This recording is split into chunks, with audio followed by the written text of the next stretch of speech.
What up, champ? Zeno, what up? What's good, brother?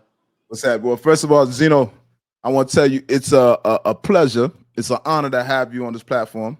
All mine's my boy, for real, man. I'm glad we finally got it. You know what I'm saying? We can make it happen, man, you know? This is long overdue, and I want to discuss a lot of things, especially like your history in Miami. Yeah. Okay. Because I'm not know if you're aware of it, but a lot of my niggas fought with you.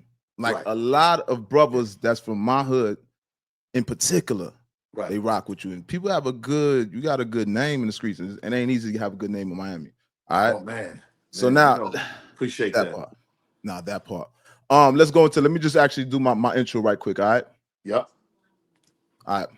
I am the incomparable, the off the imitate, but cannot be duplicated. The one they took their style from, the elected, the appointed voice of the streets. I go by the name of L.O.T.S. to prove you guys that is an acronym. All right, that stands for the Lord of the Streets, leader of the streets, learning off the streets, living off the streets. When I say living off the streets, I'm referring to eating off the land. We are hustlers, so we eat what we kill here. That's right. That part. All right, this is powered by L.O.T.S. Approved Media. And I want to welcome everybody to the Don't Shoot the Messenger podcast, episode number 123. That part. Yeah, that's a lot. Word. Hell yeah. That part. And you know, it's like I said, it's an honor to have you on this platform, man. We're gonna talk about a lot of things, but before we even talk about this, we're gonna talk about 50. Right. We're gonna talk about all the allegations, the courtroom things. Right. But I don't want to make this all about that. I want to actually get into your history, dog, because you got a rich history, and this is about giving you flowers first. All right. No, I appreciate it. All right. So starting off, you're originally from Boston, correct? Yeah, from the Roxbury, Dorchester area. Yeah, Roxbury, really, you know. Okay, Roxbury, because I heard about the Roxbury and Dorchester, and people from Roxbury think that people from Dorchester ain't like that. And well, you know what it is. Really, like the history of Black Boston started in the South End and Roxbury, and then it pushed up to Dorchester, because at one point Dorchester was just predominantly Jewish and Irish. Okay. And then and same thing with Mattapan, but as years went by, the hood just expanded, and before you know it, it was really like from Blue Hill Ave literally is like the hood. Like Black Boston ended up being like 20-mile radius, 15-mile radius, Dorchester, Mattapan, Roxbury, South End, Jamaica Plain. Like, it's not that big in landmass, and Boston is a segregated city. You know, like South Boston is right next to us, but how we grew up was we didn't fuck with over there because that was predominantly Irish. Charlestown, predominantly Irish. North End, Italian, and everybody stayed in their neighborhoods. Like, if you was out of bounds, you had to fight your way out, because it was still major racist tension in the 70s. But in the hood, everybody either came from South End or Roxbury, ultimately.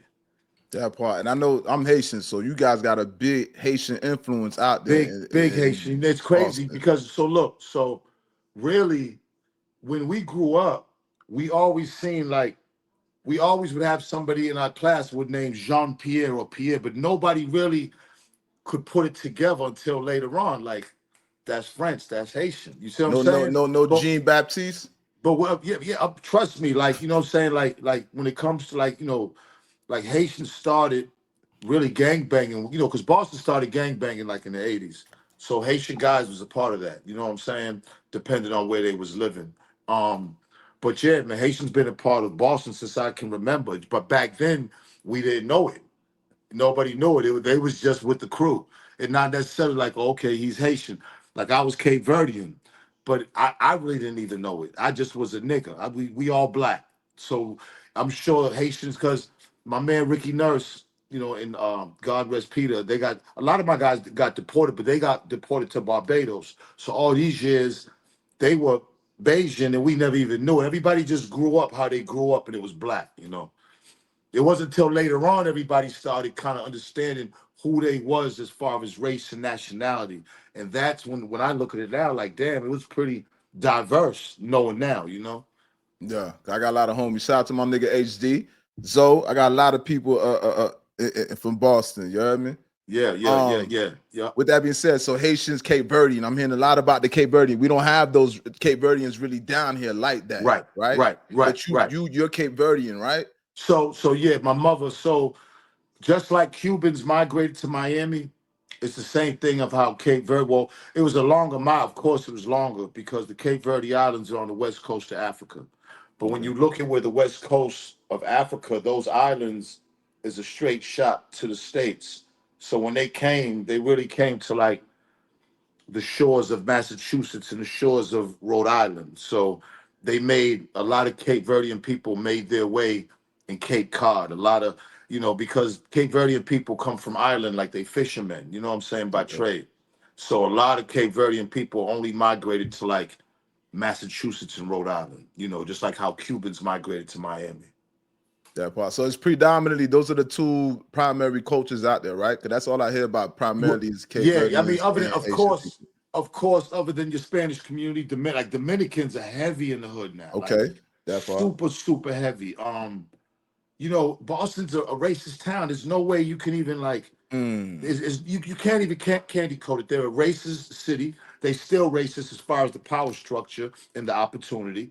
But what I do notice, and I think I have a answer for this, is I've noticed the influx in Dominican people in the hood, and what I'm noticing is like when you take the Red Sox, like Boston, like they real historic with their franchises, but they don't play too. I noticed when it comes to baseball, they don't play too many black baseball players, but they got a team full of Dominicans, right?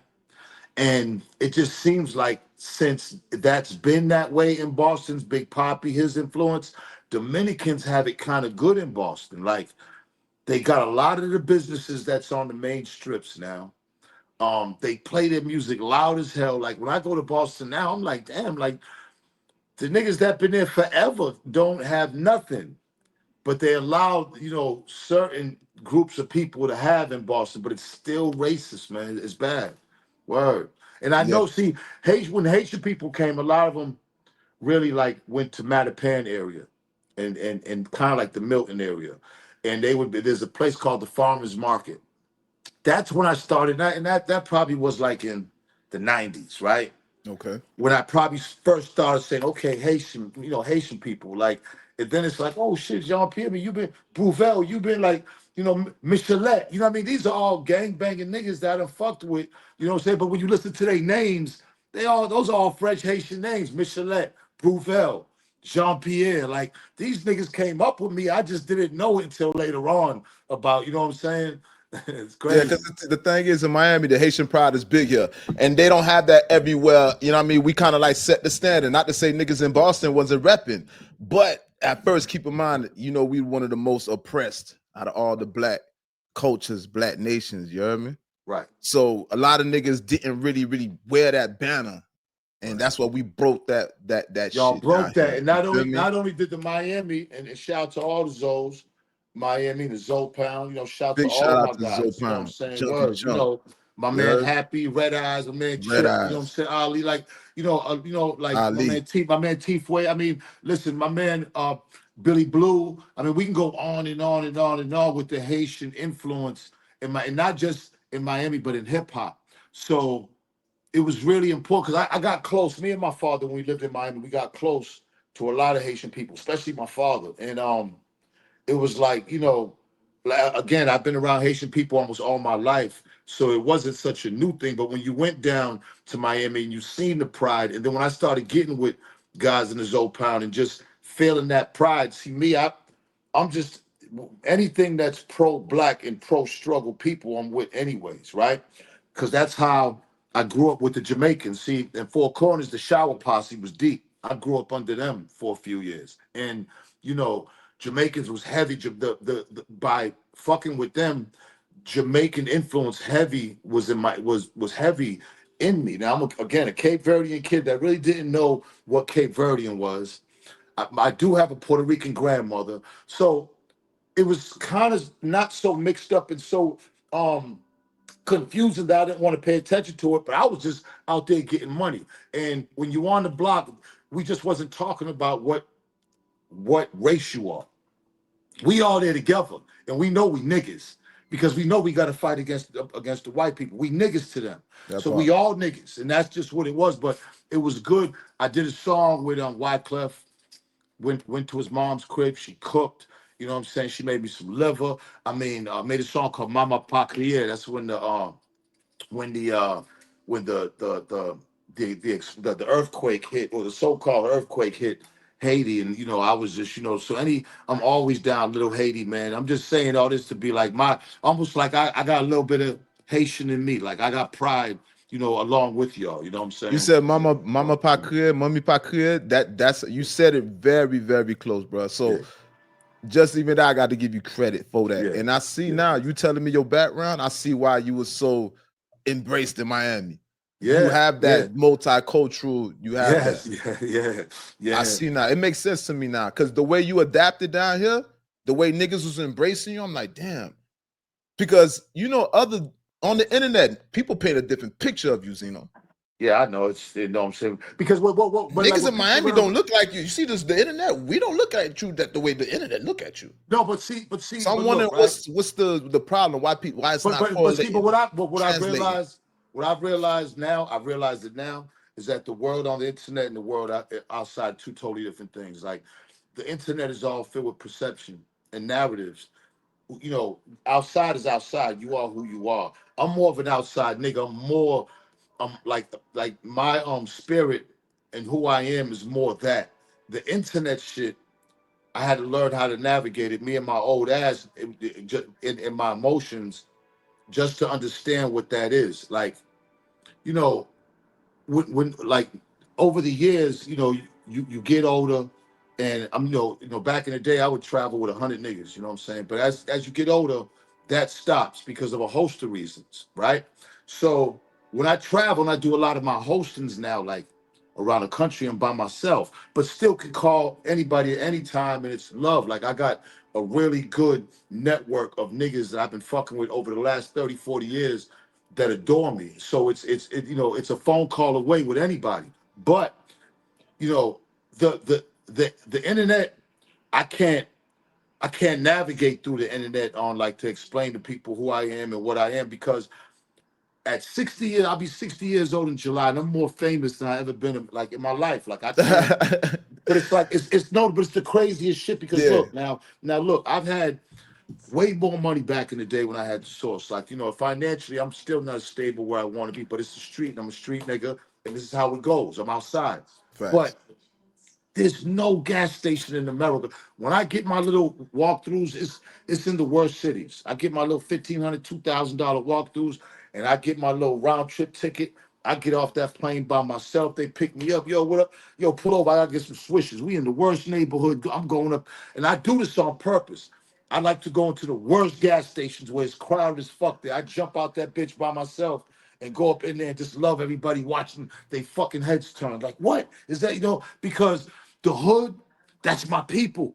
And like when they look at me, whether it's from Source, loving hip hop, the streets, my daughter, however they look at me through, entertainment, good, bad, or ugly, when they see me in person, and to my mother, I've never ever had any problems with anything these last 10 years of my life running around this fucking country by myself. The love has been ridiculous. It's almost to the point where it's like I'm like I would go through the airport and take about 30 pictures from the time I set foot in that bitch outside my Uber or my drop off to the time I get to the gate. I'm talking to TF, the fucking security, and it's a blessing, bro. Like, I take nothing for granted. Like even living to 60, who the fuck knew from growing up how I grew up. So when I got to Miami and got to learn the other side was like not just hood, super hood. Like Yeah, I I don't even want grew to up. listen. I don't even want to get into you. Let me tell you something. It's a timeline of things the way we do this on this Okay, platform. So okay, I didn't want to okay, let you go too far, but I didn't okay, want to stop okay, you from doing what you're doing, okay, right? okay, Because we gonna get into the Miami thing, but I want to stay with Boston right now before we go to okay. Miami. And Yep. shout out to Ali, because Ali put this shit Shout out together to when we Ali talking Zoe, about man. that. You know what I Fucking mean? right, bro. Doing his Shout fucking out to thing. Ali, A dog. That fucking part. genius. Now, genius, that part. Yeah. That part. A lot of niggas Man, don't know. They people caught up just in all don't this know his shit, bro. motherfucking mind is different, bro. It's Word. built Like, different, built yeah, different. And the yeah. drive he got, we could talk endless, but we'll talk about another time. But big shout out to Ali. Now, back to you, Zeno. Now, Cape Verdean, your father's Italian? Well, he's not. He's Cape Verdean. Cape But Verde. Your mom was Puerto Rican. All right. Yeah, my father's mother Puerto Rican. My father's father was Cape Verdean. And what do you call what's your pop's name? Snops? What's his name? Schnapps. We call him Schnapps I because he never see. wanted to be called Pops, so we call him Schnapps. Schnapps. And I ain't even have to study that. That's how much I know what's going on. You You got it heard right. me? You got it right off I'm the there bat. with you. I'm there with you. I know about it. He kind of like a mobster. He kind of resembled like a mobster, kind of militant. The way yes. You heard me? Yes. All right. So with that being said, now you coming up in Boston, and shout out with Camden. What's that? Millie's is from Camden, right? Millie's from Cambridge. Shout out to Millie's. Cambridge. Millie's from Cambridge. Yep. Okay. And I know them Zoes out there too. I see he wrote them Zoes too. Right. I'm saying, but nonetheless, now you coming up in Boston. You say Boston's racist. I already know about the sports. We're talking about the Boston sports. Y'all niggas taking sports to a different level. Yeah, I love sports. I love my teams, but my God, like the city's racist. Chew your head off. I'm talking about how y'all act about like that should get violent. Y'all get violent about y'all sports. Y'all have some type of like some love for your home team. It's like it's a religion. Right. A religion. Right. Millie's even said that. I seen an interview and he was like, it's hard to make it there from a rapper because Boston people really only give fucks really hardly about sports. You know what I'm saying? Like, you know what I mean? Like they care about sports, bro. I don't even want to get. Let me say, I done had some arguments with people, and the way it was a chick, and the way she turned, and her eyes, her whole body language turned like the devil came out in her. Almost the same way how y'all are about y'all Dolphins, though, and about y'all Miami. You know what I'm saying? But see, the thing is, the difference about Miami is, which I don't like it. I'm born in New York City, but I'm raised in Miami. You hear me? So I don't put nothing before Miami. I'm Miami Heat. I'm Dolphins. I'm all that. I hate. You see, we got a lot of people that's from different areas, which is great. That's what makes us diverse. Right. But in Miami, you'll have a nigga repping for the Knicks in the Heat arena. You get what I'm saying? It's a lot of that shit down here. You got niggas that's raised down here and don't even say the Dolphins is they favorite team. My nigga EO he hates the Dolphins. Championships break through that. Y'all's Miami Heat really did kind of break through that, where motherfuckers don't mind rocking that fucking white Heat t-shirt now. Because the Heat should look fire. This is the logo. You know what I'm saying? It's the logo. I think they just like wearing the jersey because we got some good apparel. I think I'm honest with you. So now I want to talk about Mighty RSO. I want to talk about Made Men. Right. Mighty RSO, when did you form that and how did you formulate that? Well, like, so hip hop, I discovered hip hop in my grandfather's basement. And my father was from New York, so I'd be shipped up to New York to my grandmother at the Coney Island Projects or in the Bronx at my grandfather's by Fordham Road, which wasn't too far over from Sedgwick Avenue, where Kool Herc was, arguably one of the founding fathers of hip hop. So I was on Cedar Avenue, and my Uncle Eddie, my father's only son, and he had him when he was older because Eddie was like 2 years older than me, but he was my uncle and I adored him. And I was about 11 years old, and my grandfather had a house, and nothing crazy in a mansion, nothing, just a house, like 3-bedroom house. But Eddie's room was downstairs. Hey, be careful. You got not to interrupt you, but there's something playing in the background. TV oh yeah. Hold on. Let me shut it down. Yeah.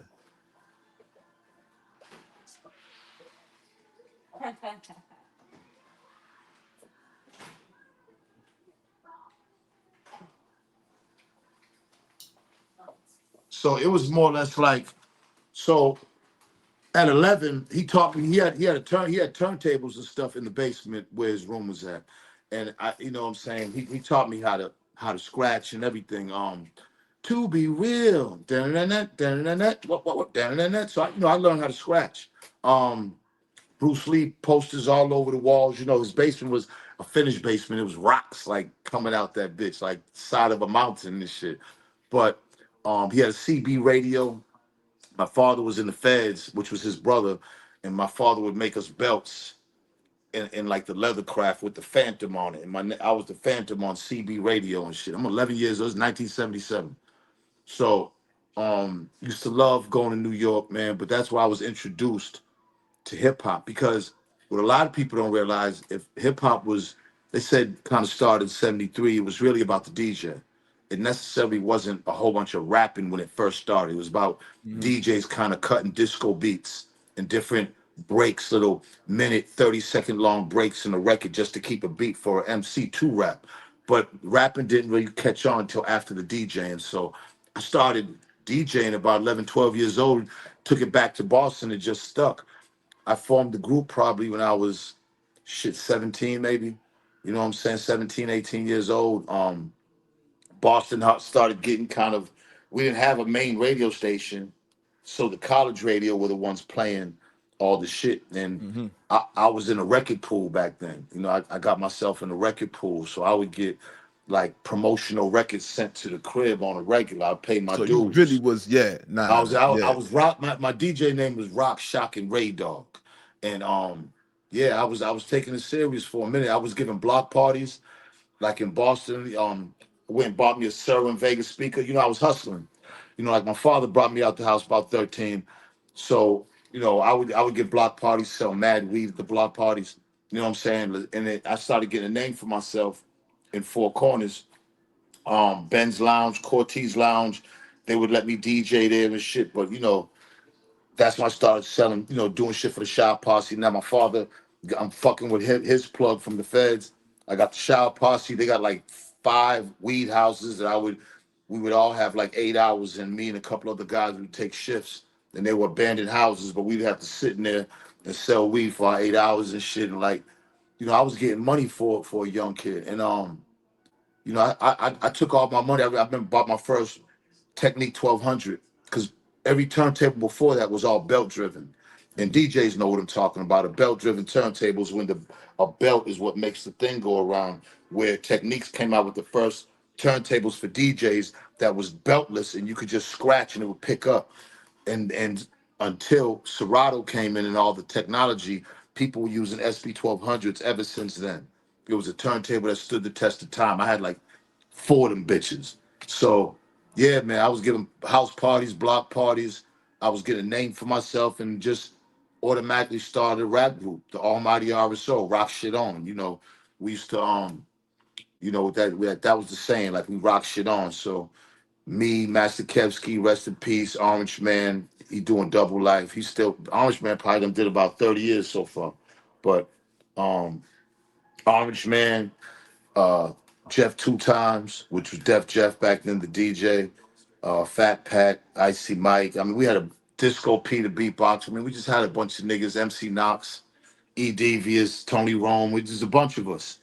And we would battle niggas in the hood and shit. And you know what I'm saying? We got a nice little name for us. You see, I like that history because I never knew that about you, bro. Yeah. So sometimes I was wondering, questioning myself, right, about you, because you a staple in the industry. And it's like you kind of like fell back from some of the things that you was doing in the industry. Right. And that just you having that background of like you talking about you was in record pools and you had a DJ name. So I'm like, this Yeah. nigga's really hip hop. Nah, Yeah. you hip hop, I loved right? it. Nah, I you you loved it. you, you hip hop. So I want to move on, but I love that history, bro. So now, with that being said, Mighty RSO, you formed this, right? When you Mhm. formed Mighty RSO, you didn't have the Source magazine at that time, did No. you? Now the What? RSO was probably formed shit. I mean, really, we started really doing our, I mean, probably like in 85, maybe. I think around 85. 85. So Made Men was in the 90s. Yeah, Made Men Made was Man was way 90, later, way way later, like later. almost So like 8, 9 years later. so boom. With that being said, now Mighty RSO, what with that group, right? That group didn't get the success that a lot of that you probably would have wanted. That Well, probably was projected to have, right? back then, listen, we ended up getting a single deal that we did a song called One in the Chamber. It was about police killing people in Boston. That was heavy back then. And nobody even knew about it. Like, and they were getting over with it. We made a song called One in the Chamber. We ended up getting, when the Source magazine finally came out in 88, about a year later, we got our deal with Tommy Boy Records. You I see, remember. because when I met Dave, we was already the Almighty Irish Show. We was just a local group doing block parties and battling people, and we had put out our first LP Y'all the like first in. out of Boston, right? Y'all the first real face I of mean, no. Boston. There were other groups. No, There no, were I know. Who else was that? L.O.G. and the LOG and the Bulldogs. Bulldogs. There was TDS Mob. There was a bunch of groups. Yeah, The yeah. Killer DJ, the Hill Boys. I mean, But it was a those lot of groups, groups. Okay, because you guys, for some reason, as a Fly kid, tie, nice to yeah. see the magazines. I used to see y'all niggas in the magazine. See, I the think y'all thing was with us wearing was black the and thing with yellow. the thing with us, yeah, the Bruin shit was our shit. But that's exact. See, when gangs came out, that's when the group really started flourishing. Because prior to that, Boston didn't have gangs. I think after Colors, the song Colors and video Colors with Ice-T, I think after that, Boston really started like everybody started getting like wearing their own sports teams. And because Boston got projects and areas, so everybody kind of like ganged up. So we was full blown gang. We had a full blown gang problem by the end of the '90s, and the group was reflecting that. Now before the gangs, the group necessarily wasn't that, because Boston just had areas where the top niggas, you would just know their names of each area, just the top niggas, like the most illest niggas.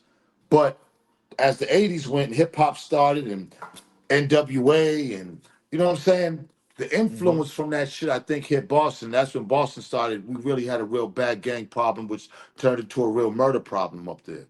We was averaging like about 120 murders in that 20-mile radius every year. So, you know, we got to deal with Tommy Boy Records, and then we got sued by the police. Like Boston never really grasped hip hop to where you could like go to clubs and they're playing hip hop. We never had a black radio station ever till this day. Till this day, a main black radio station. Till this day, how Miami probably got 3, North Carolina probably got 4, Atlanta probably got like 6, Detroit got about 5. Boston has never, ever, ever to this day had a black hip hop radio station. Okay, hold on. I'm trying to put your name in the title. Hold on, wait one second. Let me get that right. All right, so yeah, so you speaking about the racism. You're Yes, speaking about the racism. I see yes. you back on that, and I know that it's kind of like it's Commonwealth, right? It's Commonwealth State. So y'all experience a lot of racism, and I knew about the Dominicans because Dominicans is known for they used to be coming down here getting their blues. Right, Say blues, right, right. oxycodone. I was Of course, locked of up with a course, of Dominican course. nigga that was Of I course. was locked They would up be in going back to Stockade. Lawrence. They'd be going back to Lawtown. Yeah, yeah. And he was telling me about how his people's got a club, and Yeah. he came to Miami to buy some blues to cop some oxycodone, and he ended up the feds convinced him to buy some coke, and that's Wow. what got him all that. That's what Either way, got he's gonna him. get Yeah. caught up, but they just added Yeah. to his shit. So I remember Yeah. being locked up when I remember he was Dominican, and he Yeah. Yeah. barely Yeah. Nah, spoke man. I mean, English. He didn't nah, speak good English like that. it's crazy, but like I said, Boston don't do shit for niggas, but they'll do. I noticed since the baseball and the Red Sox, which is heavy Dominican influence, I noticed that they started really trying to help the Dominican people, and that's a good thing. That's a great thing. But my God, where is the help for the black people? Since I've Facts. been there and left there, it's still it's Miami's getting a niggas little don't bit got like that. shit. Niggas don't got nothing. You know what I'm saying? There's still no opportunity. There's no real sense of culture for black people. They've killed anything that is black for black people to come together. It's just what they've done to Boston and how that city is. Man, it's just disappointing as far as, I love Boston. I am from Boston. Boston's what made me. But I had to struggle not just against the hood, but against the white power structure, the police, the newspaper, the politics, the 3 Ps that run the whole fucking thing was all white. That's You why know I what want to I'm saying? speak about that. That's why we get into the timeline of things. That's why I pull back a little bit Yep. sometimes because we ain't even get into the Xeno street thing yet. We just Right, still talking right, about the right. For RSO. So it sure. just started. Yep. So now, with that being said, right, I've seen you in different interviews, and we might as well say that's a great segue. Let's stay right here. Yep. We spoke about how your issues with the Boston Police Department, Yes. right, and how Yes. they target you, Yes. they have it Yeah. out for you. Yes. You spoke about a fight that took place with Locks, Right. excuse me, Rough Riders and the Locks D Right. Block here. Right. Yeah, Made Men, right? That was the Yeah. two Yep. clashing crews, Yep. right? Yep. And Yep. Styles P told a crazy gladiator stories about how niggas leaking in blood, talking about, yeah, I want more. And Right. Right. Right. right? Right. Right. Right. Right. Right. I love the story. Shout out to Styles P. I love the story. Shout You know to what I mean? Locke. But Shout to shout to Jada Styles for sure. For sure. so can you give me some insight on what took place? How y'all niggas even got into that beef? You know what? Like, as most situations, just miscommunication. A lot of miscommunication. Um, you know, when you look back, the beef really had nothing to do with me or them. It was a situation that took place with a chick that was in Virginia because we had been on tour, and one of the guys that we had on the Def Jam promotion bus, we had our own tour bus, and then there was a Def Jam promotion bus that would go ahead of us on tour, and they're the ones that would put all the poster boards around the city and promote it before the tour comes in. So when the buses are coming in, you're seeing poster boards riding through the city, right? You're making it a big thing, big promotion. You know, back then this was like kind of pre-internet, so everything was about the street promotions, you know what I'm saying? So we had our own guy that was on that bus on the Def Jam. Remember, it was L.O.T.S, it was the Rough Riders, Cash Money, and Made Mentor. And you know, we had one of our guys, Jermaine, that was our promotion guy on the bus. Jermaine, you know, the whole tour, you got to understand, was going good for us. You know, we was humble. This was our first big tour. We was grateful. We wanted to make sure there was no problems coming out of us for the tour because we wanted to keep going. This was big for us. This was our big shot. We had been trying for so long. We had guys down in our groups, you know what I'm saying, getting killed. We've been through a lot as a group and just as young men growing up in Boston dealing with the streets. This was major for us to go on our first tour. This was like our dream come true. We had been on tours before as RSO and even as Made Men, but they were promotional tours. This was a fucking sold out tour every city we went. And Made we're Men was open, lit. That group, I man, rock with that group. I ain't gonna lie man, to you. I liked the mighty RSL because y'all had the right. Bruins jersey, For and sure. I'm hip For hop baby. sure. I never seen niggas rep Yep. Boston to that degree. Yep. Yep. So I liked it. I like when hip hop keeps expanding. Yep. For Show some sure. other niggas can do it too, right? Yep. But Yep. Made Men was official. Appreciate it. I think we was all rocking. That's when the music even got better in my opinion. The music, Right. the quality, even I was Right. digging the Appreciate music. it. Appreciate And it. That was the idea, your of solo course. shit went good too. Yes. Appreciate But I'm that. just Hell going on yeah. the timeline and I'm just showing people. But the Made Men. So now, with that being said, continue with how that shit went down with you. So Styles P's there, right? Well, we'll see. Well, let me just tell. So, Okay. just to kind of go up to that, so people can understand what it really was about. So Jermaine. So I think it was in Virginia or Baltimore where Jermaine had seen some girl who had DMX's key and was like, "Where's X? Where's his fucking X? He just left me in the hotel. Where's he at?" Jermaine ends up getting with the chick, smashes her on the bus, right? He smashes the chick on the bus. One of the Def Jam promotion niggas says, "Yo, that's X's girl." Him and Jermaine start thumping on the bus. They kick Jermaine off the bus in that city. I had to fly Jermaine back to Boston. You feel me? And we skipped Ohio and went straight to Boston. We had 2 sold out shows at the Fleet Center in our home city. We've been waiting for this. We've been on tour for 3 weeks, gone in all the other cities. This is finally we getting back to our city. This is the biggest thing ever for us. So we finally get back. I fly Jermaine in. They're still in Ohio. So Cash Money, we skipped that. We came straight to Boston. Cash Money and Rough Riders was doing Ohio. When Jermaine gets there, Jermaine tells us the story. He's like, "Yo, this is what happened." Now, Jermaine he's just a promotions dude. He don't start trouble with nobody, minds his business. You know, he's down here getting paid. He's earning his money. So he's not fucking off. He said what happened. He met the chick. Chick was like talking shit about X. He smashed the chick on the bus. Whatever happened. That night at the Fleet Center, the first night, we kill it. Sold out, destroyed it. Oh my fucking God. You don't even know. All our families. I brought my son on stage with me. He was 7 years old at that point. This before Coy was even born.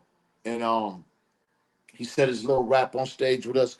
The next day, we come to do another show. We do our show. We like 50 deep. We go into off to the side. Now we never watch these niggas perform because on tour I have rules. As soon as we perform, we get on the bus and we out. We ain't no fraternizing, ain't no fucking up. We out that motherfucking building, so there's no problems with us. We don't want to fuck this up. It was the Alan Heyman production. So we would always have our rules. We'd never watch them and we'd leave. We watched them this time because it was Boston. Now, in any other place we went to, we got our guns in by the DJ things because we'd always have to go through metal detectors. So All we right. got the straps in through the DJ cases, Mm-hmm. right? Mm-hmm. Every show. Boston show, there was the same detectives that Styles and them talking about. They was all there, right there at the end of the Fleet Center when you came in. So they searched out, and we knew it. They searched everything. Like we couldn't have gotten that bitch with a pen if we wanted to. Just showing you that we was in there with no straps, no knives, no nothing, because of the Mm-hmm. extra security that was put on there because of us, because we in Boston. All right. So when we're sitting off to the side, someone runs upstairs and says, "Yo, DMX wants to know where's Ray at, where's Jermaine." It was a rapper Queen Pen, and she's crying because she was one of the girls opening up too. She was like, "Yo, I guess they was downstairs," and they're like, X is like, where's Ray at? Where the fuck is this Benzino? Where's Jermaine? Or who the fuck they? So she crying. So I'm like, hold up, what's going on? Now, mind you, I'm sitting on the side watching Cash Money at this time, right? DMX was coming next. I said, we go straight in the side. I grabbed Jermaine. I told all the niggas chill. I'm gonna go down there. I just grabbed 2 niggas and Jermaine. I didn't want to grab a whole bunch because it just gives the wrong, you know what I mean? I surely didn't want that to happen in Boston. All that was on my fucking mind the whole time. We go downstairs. It's loud as fuck. If you ever been downstairs in one of these places, the hallways are real small. They're real thin. All right. People are in their dressing rooms. When I'm down there, some doors are closed, so I don't know. I don't know where X is at. So I'm asking for X. Yo, y'all seen X? But it's loud. Maybe some people can't hear me. Y'all see X. I get back there. I see Ice Pick J, who's with Rough Riders. God rest the dead. When we get to the back of it, Styles comes out the room. It's like, Ray, what up? I'm like, Styles, what up? I said, come here, bro. Let me holler at you. I said, you know where X? I'm trying to straighten this out with Jermaine. Hey Zeno, try not to go too far back from Okay. I camera. said, I'm trying to straighten this thing out with my man Maine here because there's some shit going on with X. You know where X is at. As soon as I say that, all my niggas come rushing down. Now, I told them niggas to stay up in there, but they came rushing down, granted to make sure we were straight. Mm-hmm. So we deep with niggas in the small ass hallway this way. All Styles niggas come in, they deep. Because in Boston, them niggas just drove right up 2 hours. So he got extra niggas up there. So That's they fine. deep in that motherfucker. So Yeah, they we ain't deep. far from New York. They got So niggas. They we got a deep, bunch of they niggas. deep. The only discrepancy I think that in Kiss and Styles' story was like we was like 30 deep and they was like 10 deep. It wasn't like that. Oh, okay. We might have been in the hallway. We probably was about close to 20 deep, 15, 20 deep. But you got to realize in the front, you can only fit about 6 people. So it goes back. It's not like, again, it's a small ass corridor. So it's not like you could fit 20. It's not like we 20 deep this way. We 20 deep going back, But to right? his credit, 15 could feel like, 'cause I've been beefing my No, whole life. absolutely. 15 could feel like 20 niggas at Absolutely. times. Because he looked like, to be honest, they looked like they had about 15, 20. I don't know how many they had, but Yeah, they looked like they had a it lot be too. like that. So what happened was, and this is to my mother, Jermaine's standing there really like Jermaine's just a young nigga, a YN. He's just standing there with a blank look on his face. Not necessarily like mean mugging him, but these young niggas don't talk too much. So they just like this. And they don't smile at all. Like niggas don't smile at all. So his face is just plain. Styles like, yo, why you looking at me like that? Next thing you know, a water bottle from my side comes over and hits them. And that's when everything broke loose. Now my brother Porky's behind me, right? Pork grabs me, pulls me back, and then Pork was the one that hit Styles. So that's how Styles got his nose, because the blood was coming from his nose, and then Styles had the knife, reached over and got Pork. It was either So him oh, or so it he was either stabbed Pork him, after it was he either got him punched. or Sheik. Just cut him. You know what I'm saying? He had to get stitches right here. You know what I'm saying? But like Okay. Pork is like my brother Pork is Like he's no fucking joke. Like, He's man, like no that. joke. Done did a bunch of Fed time. He just got out. Just got out on some other shit we could talk about. But my Pork is quiet and he's no fucking joke. Like That's your he got a blood brother. he is my blood, my baby brother, blood brother, and he Uh, got a real ill rep in the feds. Like a lot of people respect and got love for Pork from all over. So Pork, a couple of guys on this on my end got stabbed because they had knives. We didn't have any knives. So one of the guys picked up this kind of like, I don't know where the fuck he got it. It was almost like a cement chair or something, and cracked the shit out of somebody on their side with it. I think his eye was damn near hanging out. I mean, there was casualties on both sides. It was injuries, not casualties. There's injuries on both sides. And it only lasted for not even 3-4 minutes until the police was spraying all kind of mace and security was spraying mace. We immediately kind of got up out of it. You know what I'm saying? Of course, with people stabbed and going to the hospital, man, we like niggas is going crazy now. It's kind of like it's not like I'm just the one that's like, okay, we gonna get her like, and I'm pressing all the buttons. By then, niggas are on niggas. See, Boston niggas necessarily don't go for like a one nigga telling them what to do. Everybody pretty much already knows what to do around each other when something happens because we've been dealing with each other so long. The automatic reaction is to go surround the bus. The automatic reaction is to find out who's in the emergency room at Boston City Hospital. So niggas is scrambling like a motherfucker, but there's a lot of police. The police was there in extra order for us anyways. So now this is what they were waiting for. When we squashed it with them, because at the end of the day, right, this shit wasn't over us. It had nothing to do with us. It had nothing to do with the locks, and it had nothing really to do with the made men. Throughout that whole shit, I was hearing how, Swizz had got on the phone and was screaming like was in one of the rooms that never came out. X never came out the room because niggas was beefing. The room doors are still there to the dressing rooms. Niggas never came out the whole time. Mind you, they was there that whole time. You know what I'm saying? I heard Swizz was going crazy. I heard a lot of different shit. We ended up getting with D and Y. Me and Dave had respect for D and D and Y had respect for us. We've been doing business. It was always love and respect. We ended up meeting at the restaurant a couple of days later, squashing the whole thing. And that's when Kiss told me that, yo, Ray, I don't know what you did with the police, but they was asking us how come we didn't kill you. And, I was like, that wasn't nothing to me because, since 16, they've been busting at me, chasing me. Like, there's a trial, it's called the fourth trial. hold on, we on now.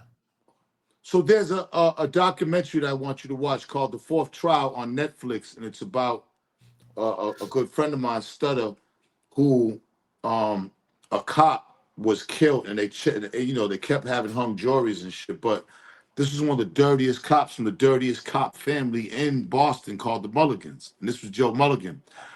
So all of a sudden, he got his brains blown out by a sleeping in front of a Walgreens. But when I say this is one of the dirtiest cops in Boston, he had wooden teeth, fake wooden teeth, and he'd be by himself.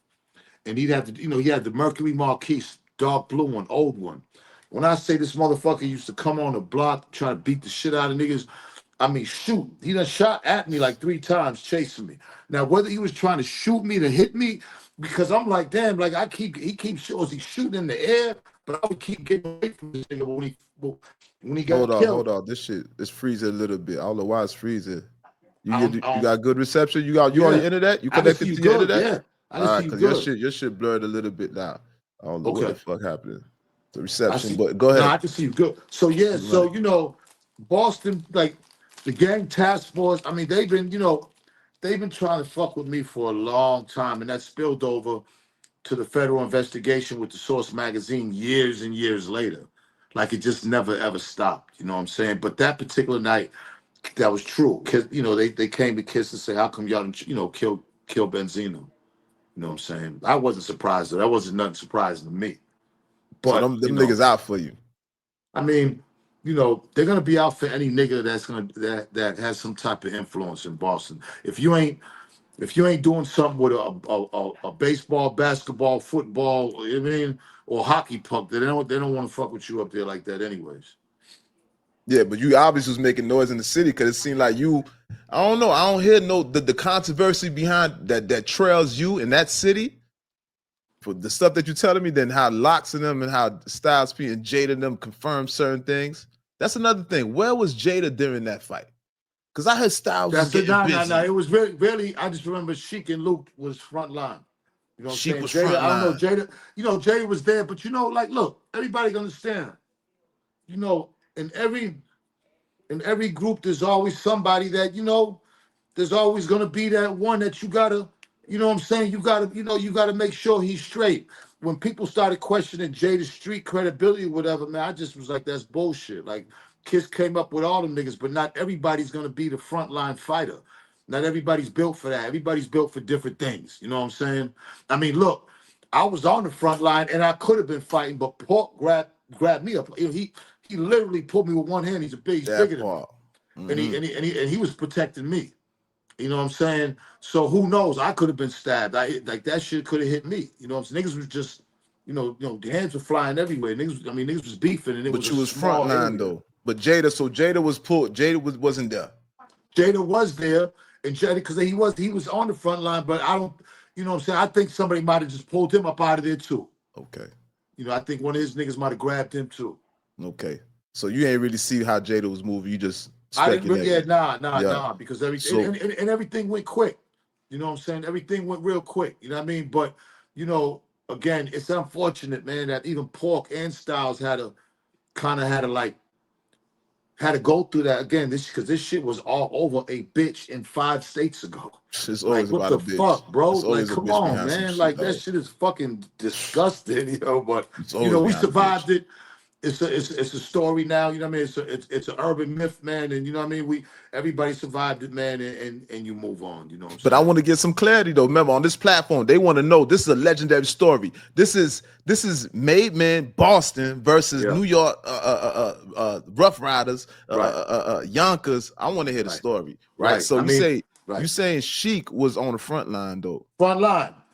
I know, yes, front line. Yeah. Sheik was throwing things. I remember seeing Sheik, and they had a few niggas, just like we had a few niggas. I mean, we was going at it. Everybody from each side was going at it. And if it would have went longer, then I'm sure more niggas would have been able to get blows in, maybe on both sides. It's just that it didn't go that long. So whoever was that first wave of attack in the front, that's who was beefing. The niggas that was in the back, the third line back, they wasn't able to get no blowing because it was quick. It was fast. Okay.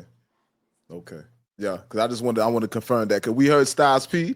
And he gave his perspective and vivid story. I enjoyed the way he told the story. You feel me? So I want to hear from your end, like how does Zeno see it from his eyes? Nah, the way again, man. Like, I don't want to minimize anybody that got hurt in that, because at the end of the day, I didn't get cut, right? I didn't get my shit broke, my nose. You know what I'm saying? But it was just an unfortunate situation. But niggas are all dogs at the end of the day.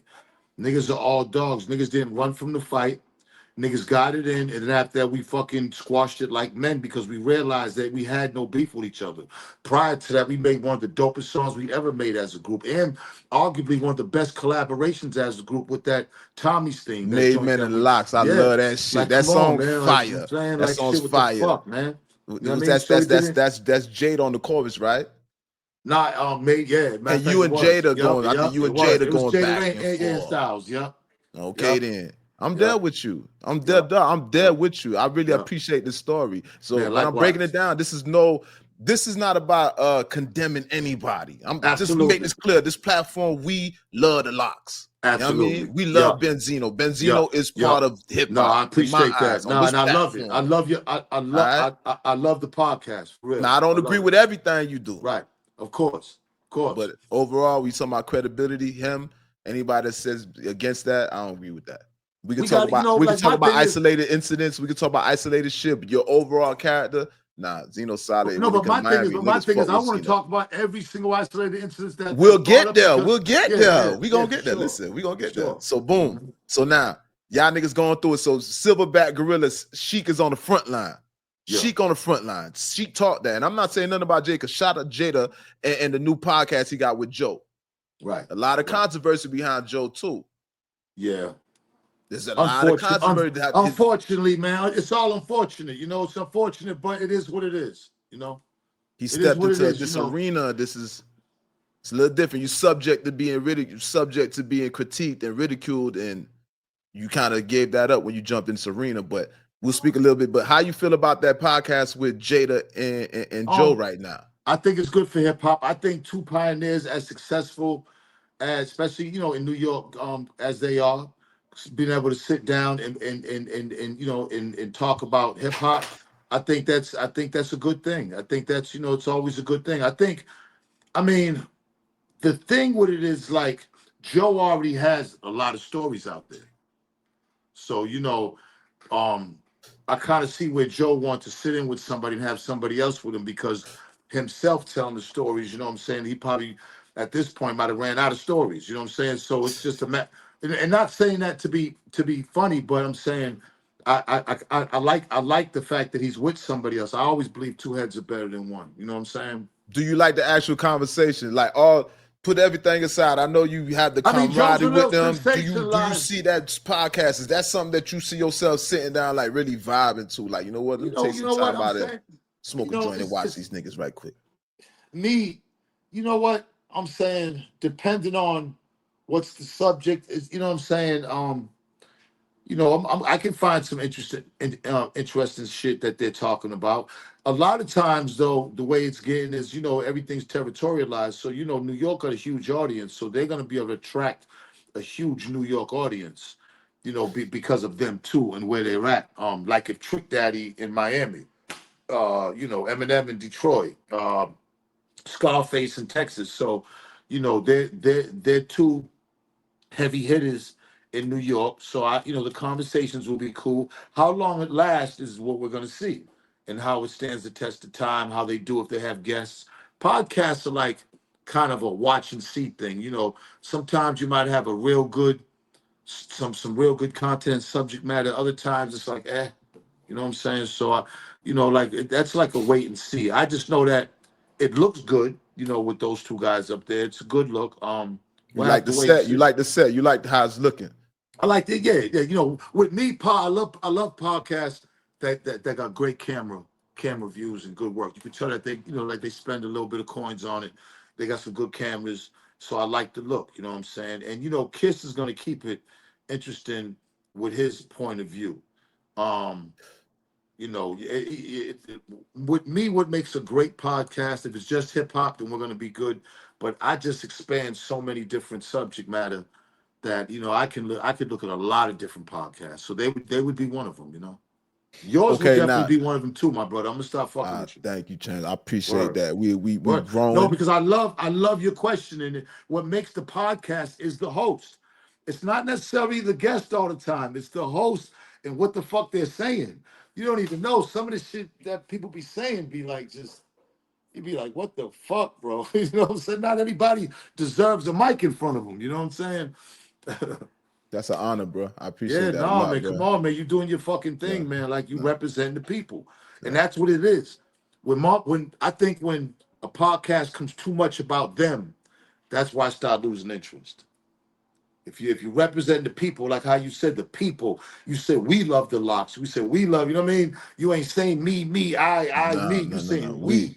That's a telltale sign that, man. Because that's what I think the greatest podcast serve the people. Me, you know what I'm saying? Yeah, cause to be honest with you, I see people trying to cheat you out your shit, and that should be boggling me. Like that's just like, bro, this man is responsible for the source, bro. This man had 3 rap groups, 2 rap groups, a solo career, successful. This man's seen success across the board.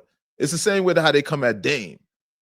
I know Dame have outlandish philosophies and points of views, but to be ridiculed by somebody who hasn't done 2% of what you accomplished, that's crazy. But again, you gotta look at it. If you're looking at it, what I think the biggest lie and the biggest false smoke and mirror hoods and misconceptions is that when people see an amount of comments going one way, that's the whole world thinking that way. It's the internet. And that shit couldn't be as further from the truth. Yeah. What people gotta realize, if you see in 500, 1,000 comments and 10,000, even if you see 10,000 comments, That is not the entire world of what they thinking. These are the 10,000 comments you seeing on here. And on here is a different place. So you got to be able to see through things. You got to be able to see who's commenting, what demographic of people, where it is. You just can't take it for face value. I don't anymore. I used to. I But used, I used to get people do emotional have about what people said influence. about me, People have powerful influence, like 50. He got powerful influence with But when that. you look at the influence he has, he says, I look, who is influence? I say 50's, half of 50's audience, white people, Eminem's audience, by far. The ones that really cheer him on are really aftermath Eminem fans. And that's they're in numbers. They might be the most in numbers because they're white. So automatically he inherited that audience.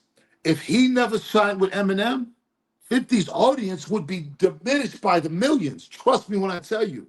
It's only because of the white people that Eminem fuck with that he's getting that support.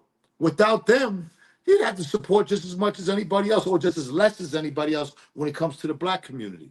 So when I look at 50's platform and who he represents, when I see how, okay, this is some shit. When 50 says some shit or does some shit that just doesn't align with being a real nigga or a real man, which he's done a lot, then I look at the motherfuckers under him and I'm looking at them and I'm like, see, these are motherfuckers who probably grew up without a father, who probably didn't had nowhere understanding of a code to any type of street shit at all. And you don't have to. And that's okay. But when it comes to real nigga and real street shit, which the lines have been blurred on the internet, he crosses them in a way to where is that his audience that fucks with him, I wouldn't want them to fuck with me anyways. So I'm good without them.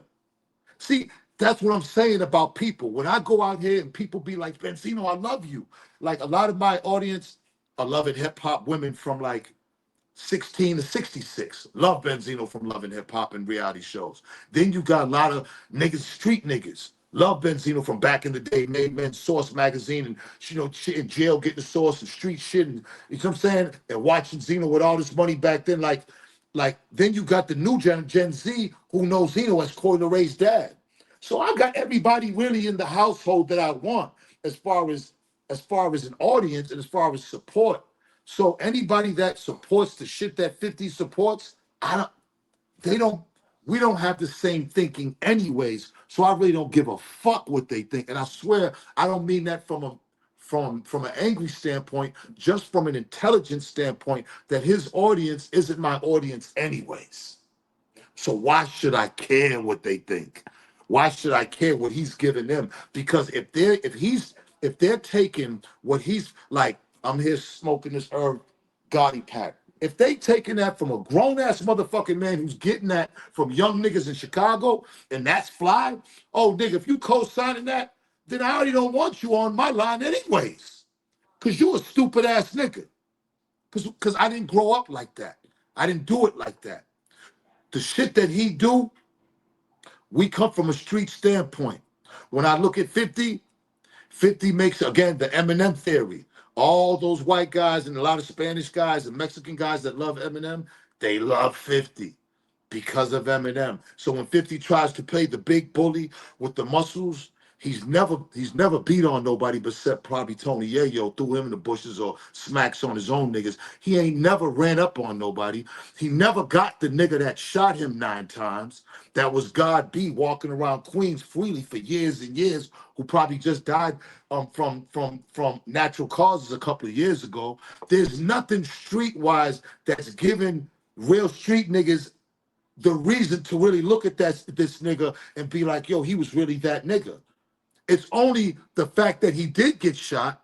He got signed by Eminem, the right place, the right time. His music was dope as fuck at the time for street niggas. So automatically that he was in the right place, the right time for a marketing situation, and it still holds today. Super fucking successful in putting out stories and producing shit. Very, very talented at a lot of things. But streetwise and man qualities, he don't got it. He don't got it. And see, I grew up under a father with man codes, so I'm proud of that. I grew up industries where I gave it and took it, and still here to talk about it, and I'm proud of that. These are things that he wasn't a part of. Not saying he wasn't a part of the streets in Queens, because when you look at his history, you're mad at Ja and Irv because of just the relationship with Preem. So in your mind, you're like, well, I'm really out here on the block. Ja ain't. So why is Preem fucking with him and not me? That's really what all that was. Which, when you look at it, it got traits of jealousy and envy. Hold on. Wait 1 second. Wait 1 second. Zeno, right now this conversation hot. I want to talk about it, but your shit just froze just now.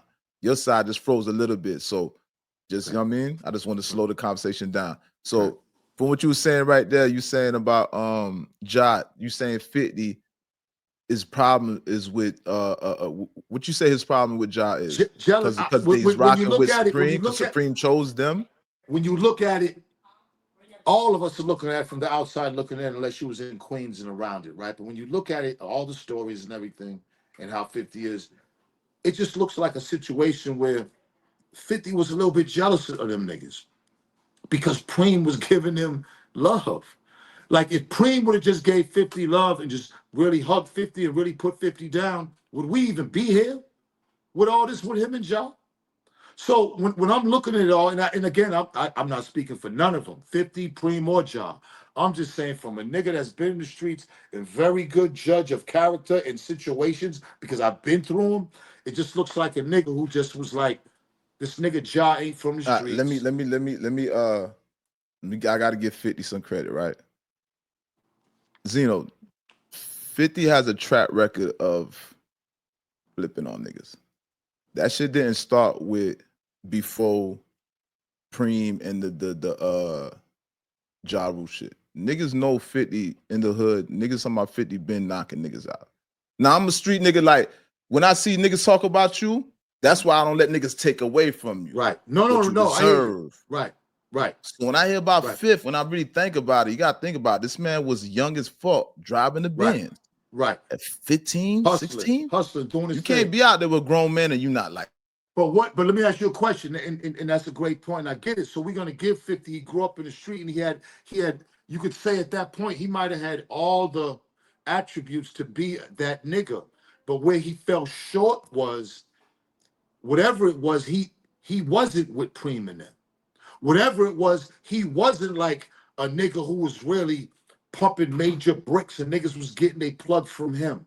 He really wasn't that. He really was Boo Boo that was just trying to come up, that wasn't in no position to really say, hey, Preem, why you fucking with Ja? The only thing that I could come up with from outside looking in and looking at the stories is that he was jealous of Ja and Irv relationship with Preem. What else?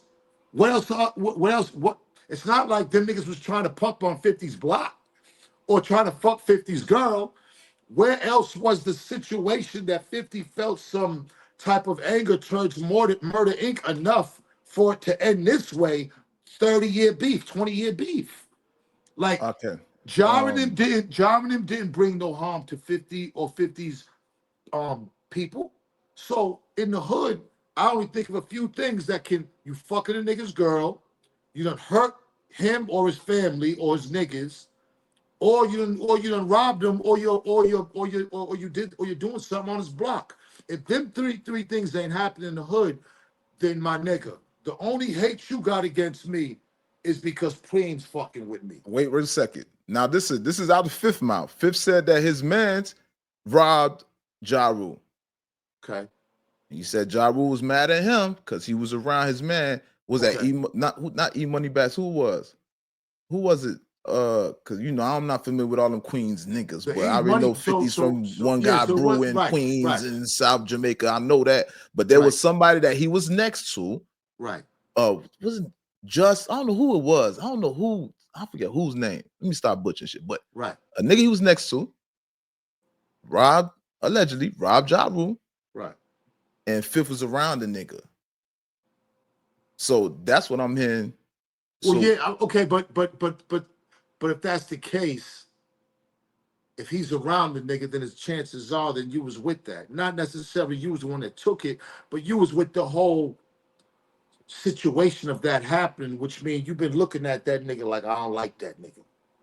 Like there was something in 50, there was something that jarred. And granted, 50 made the song about robbing the industry, and he came out on some gangster shit. Like the shit was dope. I love 50 Cent's. Nigga, I was banging at his mixtapes. I was into 50's Facts. music, the whole in his whole campaign. I'm just saying there had to be something there that this nigga just didn't like about. It wasn't nothing so much that these niggas did to him. And even if the nigga did rob Ja, then I'm sure he's stuck it a little hurt. Like, yeah, nigga, look at you. Yeah, nigga, yeah, look at you. Like, there was something there because of, to me, because of the, when you look at how he moves now, and the only reason I'm saying this because look at how he moves now. It seemed like any nigga that he's associated with, that he puts on, that makes it, it looks like he gets jealous of them. He get mad at them. You look at the game. Like the game was fucking doing amazing. Signed to fucking nigga from the West Coast that no like nigga that East Coast nigga signed and Game was spitting the way he did. Game could have been bigger than he was if 50 didn't start beefing with Game. Look at Lloyd Banks now. He don't fuck with 50. Look at Buck. Wait up. I gotta stop again. Hold on. Cause remember, there's niggas that give testimony to cause you know we rocking. We gotta keep this is don't shoot the messenger. Look This at messenger shoots back. Omari. Listen, Look don't at shoot the messenger. I'm Omari. just gonna say something like this. Game. There's niggas that's confirming that Game was premeditating to bring down 50 before he even signed to the nigga. Before he even started was in cahoots with the nigga.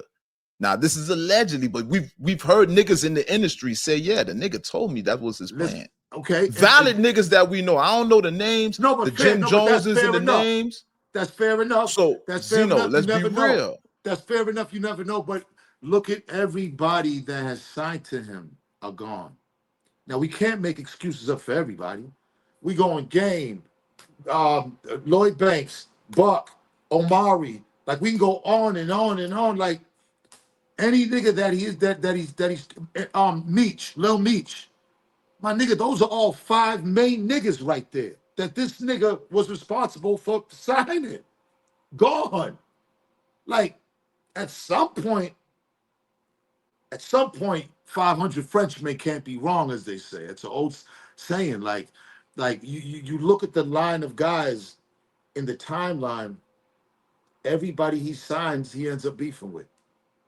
Not just the business didn't work out, but him being disrespectful and beefing with. That got to tell you something. Like, come on. Like, listen, you know, G Unit's supposed to be way bigger than it is. G Unit's supposed to have way bigger artists. Yeah, but honestly, Game is the one who monkey wrenched that. Let's just call it spade a spade, bro. Okay, so what was Game Young monkey Buck? wrenched 50. Let me tell you something. What about Before Young Game Buck? did What that, about Young Buck? Yeah, but look, come on, look at Young Buck's track. Listen, I fuck with Young Buck music, but look at Young Buck's track record. He's not a nigga that really. He seems very impulsive. Lloyd Banks. Young Buck seems like he's emotional. Now Lloyd Banks, I give him credit because this is the only thing about the Lloyd Banks thing. From Lloyd Banks saying that his parents died, and he just. So Lloyd Banks is not. He seems like he's an introvert, right?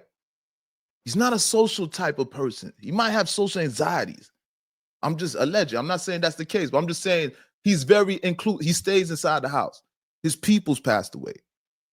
50 wanted the man to work and keep moving because 50, you got to think about it. We don't know nothing about 50 daddy. And 50 moms is not, she passed. That man don't know. He's not really compassionate to that. When your father's not present in your life, there's a lot of things about being a man that you miss out on. There's a lot of things in this man's character that aren't G shit, that aren't manly shit. Men don't move. I've come up under some great men, and they just don't move the way homie move. As far as how he move, if we're gonna use the street code, like his street code is horrible.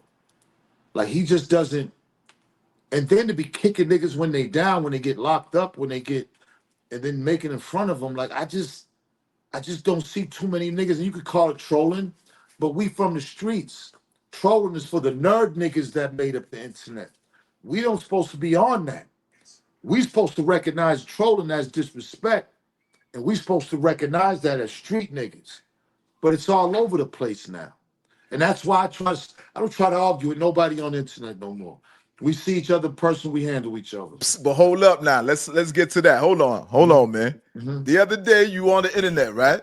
And I see this nigga Zeno. I see you brolic. We gonna get back to the Miami, because we gotta talk about Miami before we leave out here. Hell yeah, I love Miami. Niggas is gonna be hot about that. You know, we gotta establish that Miami shit. Let niggas know you fuck with the crib and the crib fuck with you. But now with the 50 shit, I seen you was in the thing. You know what I'm saying? I'm a person who try to see you, dog. You was cut up, right? Yeah. So you working out. Gym. Yeah. You working out. You doing your thing. Yes, sir. You know what I mean? Now, you say, I don't care nothing about 50 doing that Golden Gloves. I don't believe that shit. Right, because I ain't seen no video or no tape or no pictures. Like everybody that has fought Golden Glove, I seen pictures of the fights and of everything. Now, I didn't see too much. Not saying that he didn't do it. All I'm saying is this. When 50 puts that sucker shit about me on his platform, the only thing I got to say is, nigga, let's go take it in the ring and I'll beat your ass. Because to me, if a man can't go boxing another man 3 rounds, and the fact that I know that we can make a big ass bag, some M's, why not? So every time he does some duck shit, I'm gonna do that every time. I'm gonna challenge him every single time. And one day, hopefully, he'll take. Because if he takes the challenge, I know, well, you know, that's easy, easy couple million, a few million in my pocket. But honestly, do you have a really disdain for 50? Because I know you got your history with 50. You helped them. Speak about the helping them. How you was. Yeah, I don't have it. You played the role in how you helped them. Because you talk about. You said Yayo had the pistols. He had the clip with no bullets. He dropped it. No, it wasn't. It was a dirty 38 or a 32 snub. It wasn't even a fucking. It was a nasty little dirty fucking 32 or 38 snub nose revolver. Nasty, and that bitch had no bullets in it. Fuck a clip. And 50 showed me that. And 50 basically said it, man. The nigga got punched or something. He dropped the fucking gun. He picked the gun up, but the gun had no bullets in it. Who got punched? I get on Yayo. And the gun. Yayo had the gun. Yayo dropped the gun. The nigga, listen, on my mother's soul, this nigga was standing. I'm playing. I'm in the Sony session. Jesus brings him in. I'm looking at the nigga. He's like, yeah, don't stand too far. Come a little closer. Don't stand too far. Yeah, I'm in the Sony session. I'm playing Madden. And this nigga standing by the door when Jesus brought him in, and we in the studio session, and then we having a small conversation. Yeah, you know, I heard about you through Tone and Poke. Boom, boom. They always spoke good on you. I'm like, oh yeah, Steve style, pop, pop, boom, boom. Then he showed me, you know, the cut, and then he said that Yayo dropped the gun. He pulled the gun out. The gun had no bullets in it. He said that. Who said that? 50. 50 said I was on mine. Pulled out the gun, showed the gun in front of everybody. It was like 6 niggas in the studio. So he said that in front of you, in front of 6 niggas. In front of everybody. Telling you what happened. In front of everybody in the fucking studio. In front of 2 times Jesus, E. Devious, the whole made men was in there. Everybody wanted to see, you know, 50. We had knew about him. He wasn't that big at that time, but I'm saying he was in there with us. The nigga pulled out the gun and said, yeah, the nigga had gun. There was no bullets in it. It wasn't a big thing, a big story. We wasn't like, oh shit. Our shit was like, look, we don't want to get in the middle with this, so I called car service. You know what I mean? You need to ride to the hospital, called him a car service, and got him up out of it. But that happened. You know what I'm saying? That happened. You know what I mean? Like, you know, when Yayo told the story, he said it was a big 40 in the clip. He lied. That was a lie. That was a fucking lie. 100% lie. That nigga had no fucking, if that had a big, first of all, if it was a big ass 40 and it was no clip, did that even make sense?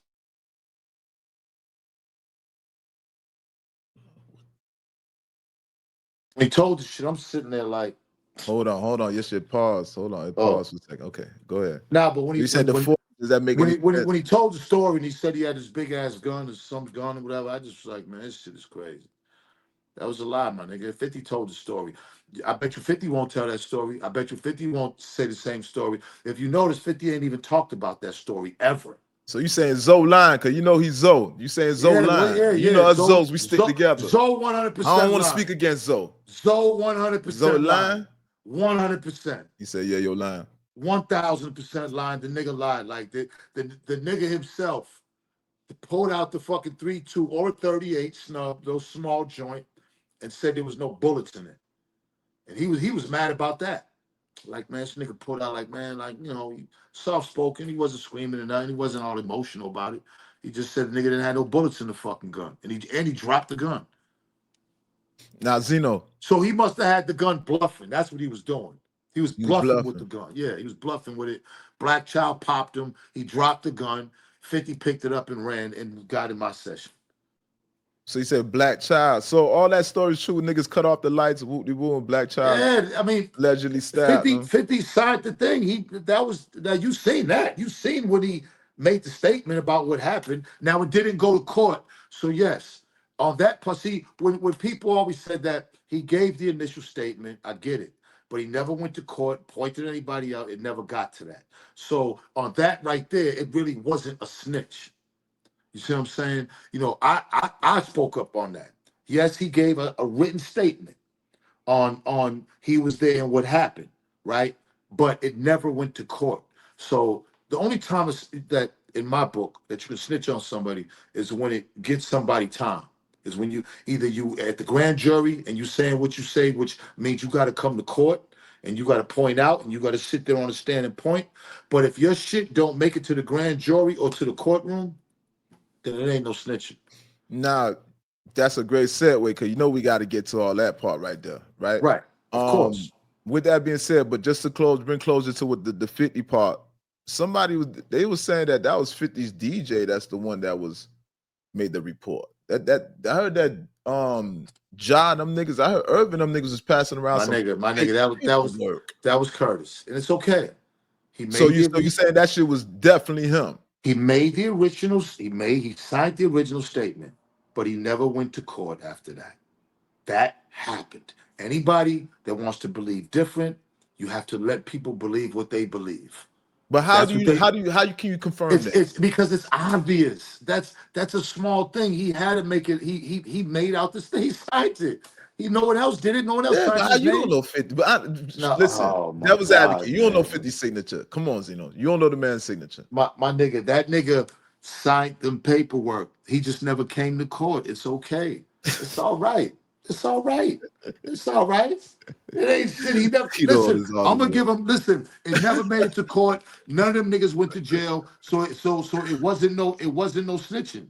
I mean that he signed the paper and the paper. But was you there to see? You saw the nigga sign it. So you saw when the police said he gave report. You know, me, John, and got super close after that. Like I ended up moving next door, and my daughter Corey and his daughter was going to school together.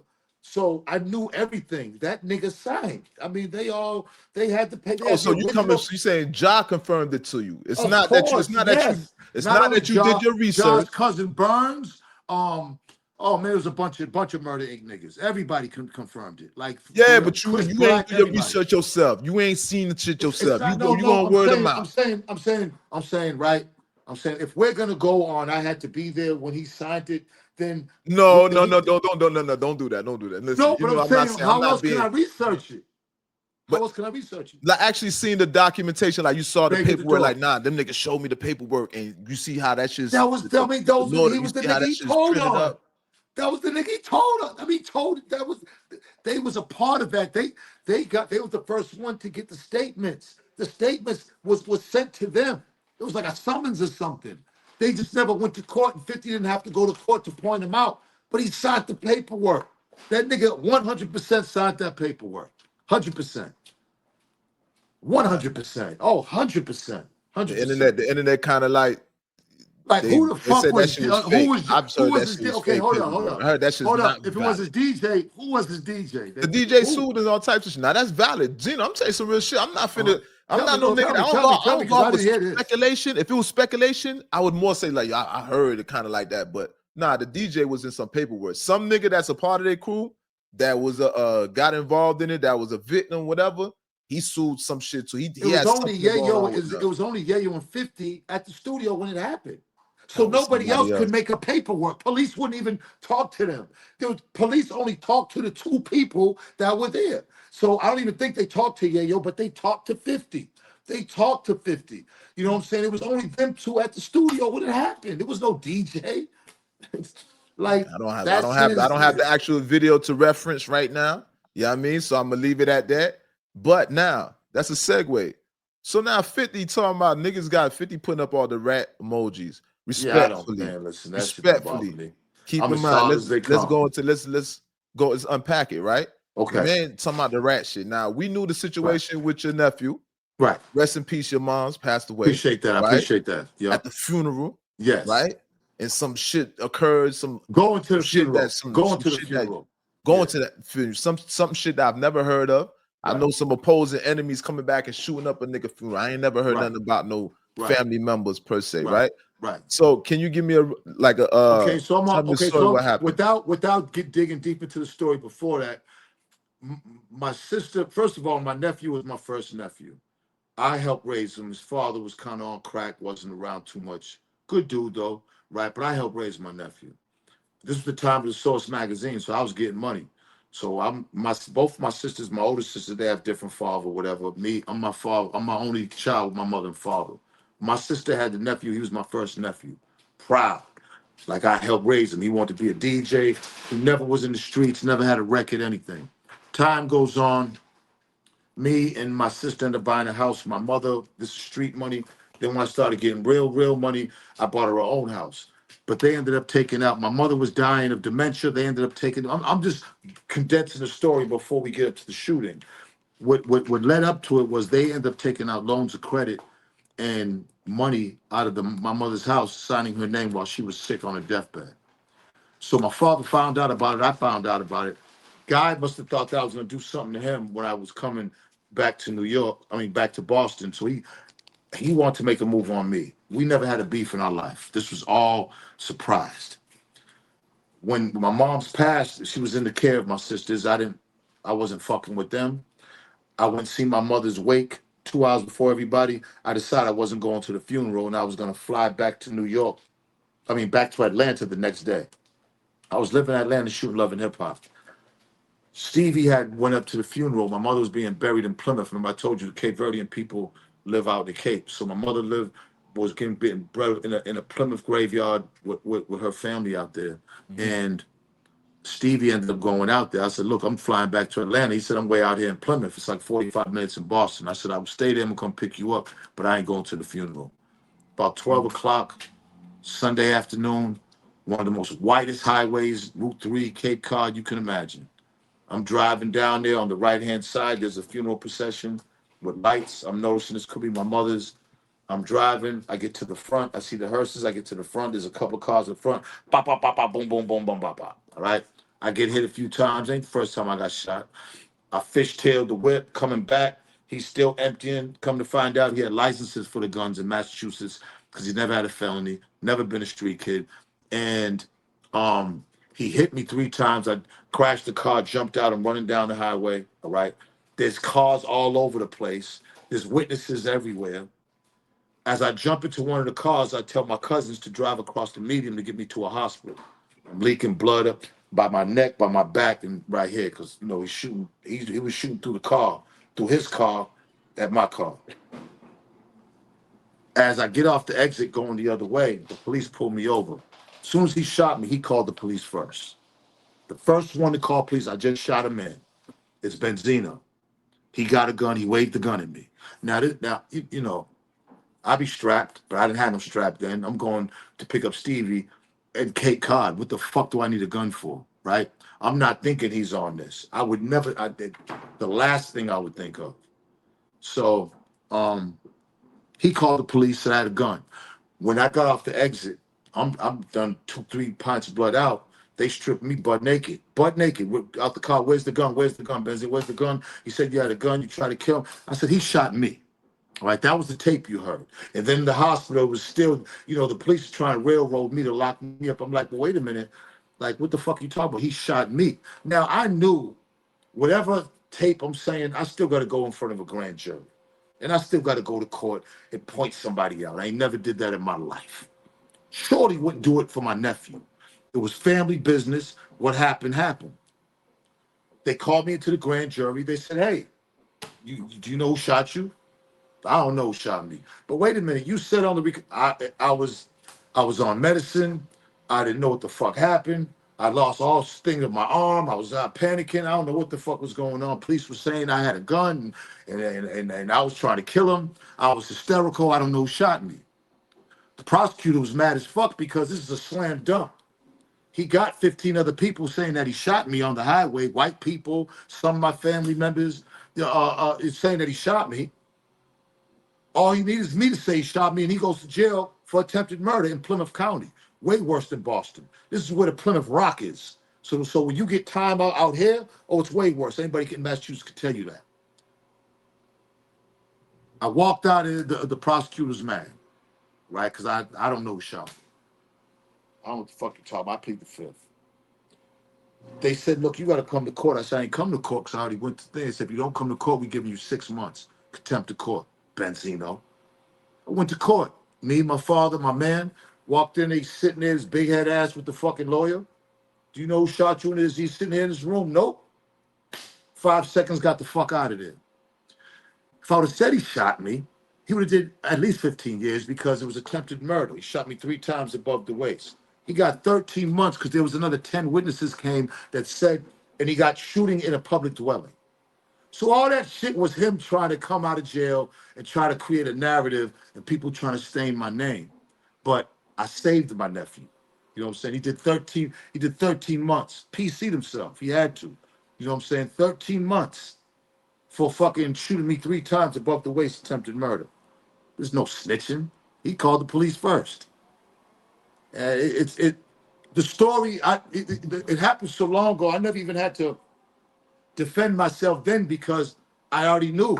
And I'm figuring that people got common sense. The man didn't do no time in a fucking state pen. So how the fuck did I tell on him? I went to the grand jury and I went to the court and said, I don't know who shot me. And that there was the end of story. It really was a non-story to me. Like, I'm super solid. I've been through too many shits. You know what I'm saying?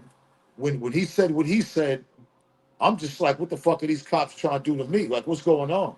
The fuck you mean I got a gun? What the fuck you mean I tried to shoot him? That nigga shot me. Said all that. But in the grand jury, that's where it counts. And in the court, that's where it counts. And that's why I stood tall. He never went to jail. He got out 13 months. Life goes on. It's over. Now, this is something. I appreciate you giving the story because you sounded like the story sounds authentic, right? But there's a lot of the way people perceive it, people picking at it. And then we're gonna get into it. But first of all, this is your family. This is personal. It's my right? blood. My blood. So your blood. I helped raise him. That part. So with that being said, now, it's sensitive to the fact, and like you said, you didn't say it on the stand. I give you credit for that, right? And grand jury. Grand jury now. Grand jury. No, I give you credit for that. I give you credit for that one. No, that one right there, I give you credit because that's a sensitive shit right there. I don't even give a fuck about all the super gangster shit, but right. If niggas is talking about the case is the case, the case is the case, and you can't go around the thing, you got to stand on it. You feel me? And you got to stand on, be proud. If you did it, you did it. If you didn't, you didn't. Right. If you did it, you did it. If you didn't, you did it. Right. But guess like this, right? Etc. But listen, you initially when you said he called police first, right? So that's documented. Very first one called 911. The first one to call 911 and said, I just shot a man on Route 3 highway. The first one. It's in the paperwork. Okay. He was the first one to make the 911 call. And then I'm getting off the exit. So by the time he made the call, they're already chasing me down we finally got Benzino. We finally got him. And he knew that. He knew my reputation like with the police in Boston. He knew what he was doing. He thought that was going to help him. The only thing that helped him is that I didn't rat on him. If I snitched, that man would still be in jail right now. See, that's what's so fucking crazy, that this dickhead don't realize that he's trying to, make it seem like it. And then, you got these young bozo-ass niggas who are brain dead. See, me, I could care less what anybody thinks. You know what I'm saying? I don't give a fuck what anybody thinks. You know what I'm saying? I listen, you know what I mean? But, all I got is my name. But it was obvious. It was a pretty obvious situation that, he's never been in the streets, ever. Ever. That's why he had licenses for a gun in Massachusetts. You know how hard it is to get a license? He had 3 guns in his car and he dumped them. You know what I'm saying? So, at the end of the day, what happened. the elements of surprise got me. I took a L, but but I didn't. But if I would have snitched, he would have went to jail. It's simple for a long time. Fact. I get that part. Let me tell you something. I'm not even arguing the fact that what you're saying right there. No, I Because it's understand. that if you didn't take the stand and this man shot you and he only did 13, we said 13 months? Shot me 3 times. Shot you 3 times, he did 13 months, right? By my neck. Nah, that shit's serious. I know you laughing, but this No, shit's I'm not serious laughing. to me. But This you shit's know what serious though? to But me. you know what though? You gotta find laughter in things, because if not, that's where the mental that's where the anger will come. And I don't want to be angry. I know what I'm capable of. I don't. One thing about me, I've done so much. I don't. It's very rarely you hear me talk about war stories or my street or whatever. Hold on, you But dark now. You in a dark yeah, no, area. no. I'm just coming out here just like to smoke me a little blunt. But I've been in the streets. I've been in the streets since 13 years old. Like shooting at niggas, getting shot. That's a regular Mhm. thing to me. Like not going to police is a regular thing to me. This was a regular thing. You know what I'm saying? Like I don't give a fuck what was said on any tape, because he made the 911 call. I said what I said on the tape. All right. But when it came down to it, I saved his ass. And he needs to respect that. And if But anybody else can't see that, again, these are people who don't know the streets, and these are people who just want clicks and comments. I But ain't go got call no. it to the street. This the whole shit about the street shit. You know that the niggas talking about the streets is a myth, whoop woo. Because there's a lot of shit in the streets. Niggas is select politicking. I see all that shit going I on the stand streets. by the street I'm the code. lord of the streets. I'm L.O.T.S approved. I'm the lord of the streets, leader of the streets, learn off the streets, living off the streets, eating off the land. We eat what we kill here. Listen, remember I tell you, I'm a nigga in my hood. I've always been the head nigga in my hood, anywhere I've went to.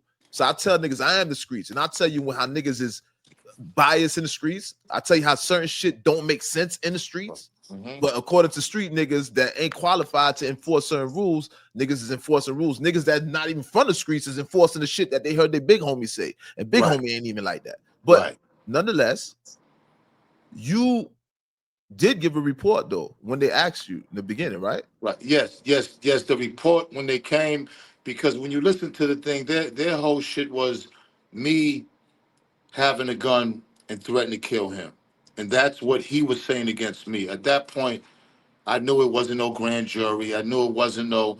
I'm just trying to keep from getting locked up from the shit that he's saying to me, because to me he's telling them shit falsehoods. So it becomes a family thing with me and Guy at this point. I'm not thinking, oh, I'm snitching on him. Like I'm playing the little cat and mouse game. I know full fact that we have to go in front of a fucking grand jury and a courtroom, and I have to fucking point him out. Like I'm not stupid. You know what I'm saying? So giving a report and playing the little shit with my nephew, I did that. You know what I'm saying? But when it came down to snitching, nobody got snitched on. But see, niggas would say niggas, according to certain niggas' rules, you checked off on the list as you ratted.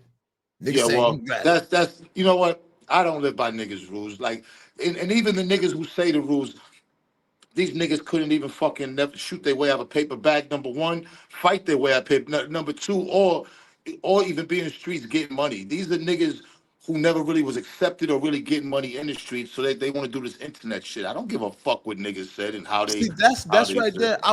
I be wondering, does that shit really affect you? No, hell no. It doesn't Because affect it's like you nothing. was hot Look at at it. 50. You like you was No, really no, hot no, no, no, no, no, no, popping. no. uh-uh. I really wasn't that hot. I he put up something with me in a fucking transgender before that wasn't true. So I know what the trolling, but I used the platform for me. Immediately I challenged him to a fight, and that shit went everywhere. That hit the algorithm. So people ain't even like, you know what's funny about the streets been so finished that that the streets are trying to come over here to this internet, and these niggas are now the streets of the internet. Do you understand? Like these niggas make no bearing on no parts of my life. Like, so it doesn't, it really don't matter. Like, if you have a half a brain on your shoulders, you know I didn't tell, and you know, and niggas know I saved him. So I don't give a fuck what anybody thinks. All nigga gotta do is So try what me. was that? So what was that? What was that? So what was that podcast you was on that them niggas had you kind of they had you kind of That was tight? that was some That shit young had you niggas. tight. That was some young niggas from Boston. But But they was trying to take it from a point, from his standpoint. The same thing, you snitch, you see. And these are young niggas, no matter what you say, are gonna really understand it. They're gonna take the more stance that you took. You know what I'm saying? But it's a podcast. That was like their first podcast. So like they try and get their clicks and comments. It got them on 50.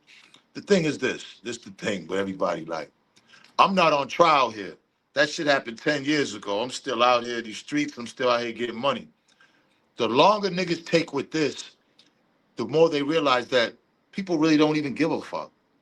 Even the niggas that really are snitches, they don't even give a fuck. Because the motherfuckers who are exposing real snitches, they ain't doing nothing to them anyways. Like the whole shit is just for entertainment, clicks and comments. I take it for what it is. Like, yeah, like, you know what I'm saying? Like, it doesn't change not one nigga who was with me, around me. It doesn't change anything in my household. It don't change not one drop of where I walk to, drive to, be at. So it's only in this internet foolishness of people who was never in the streets in the first place. So I don't let that shit bother me. I can agree with that. You know what I mean? It is I can agree with that. it's like really like some really bozo. When you think about it, it really is some bozo shit. If you really put your emotions and your mind and really care about this shit, you would be so much of an asshole. Honestly, like I'm But a too. little piece of me feel like you care about your street cred. That part, yeah, I feel like and a that's piece why. of And me listen, and feel. that's I feel exactly that. why. That's exactly why I didn't point him out on the stand, and that's exactly why I didn't point him out in the grand jury, because my street cred was on the line, and my street cred stays intact. I didn't snitch on that nigga. That nigga walked home with 13 months for shooting in the dwelling. I saved that nigga. I saved my nephew. He'd still be locked up today. You're not you you're getting 15 years for attempted murder for shooting me on a crowded highway with white people in Cape Cod. He's getting 15. There's no way around it. They asked me who shot, and I said I didn't know. I'm proud of that. Solid as they come. That part. Well, let me say something. With that being said, now, right? All that transgender shit. Since you brought that up, because that wasn't even gonna be a conversation, but we might as well do it here for the guests right here, because Why this is not? a Benzino moment. And you know what I mean? So what's up with all this the transgender thing? How they even So I got you did a caught up with movie. that? I did a movie with Cricket and the chick from Duchess from the Black Ink. They wrote this movie called, great movie on Tubi. Go check it out. It's called False Advertisement. It's about a guy who's trying to fuck with this chick. The chick thinks he's gay, so he plays that he's gay. I'm the boss of an advertisement agency that he works for, but he's straight and I'm straight. It wasn't no gay shit. Like, it's a comedy. I played good roles. It was a good role for me. I took it out of my regular gangster movie type shit, which I got a couple of big movies coming out, but at the end I'm gonna tell you what they are. Um, so there was parts of the movie where the guy was in the gay club, and I guess the transgender played a part in the movie.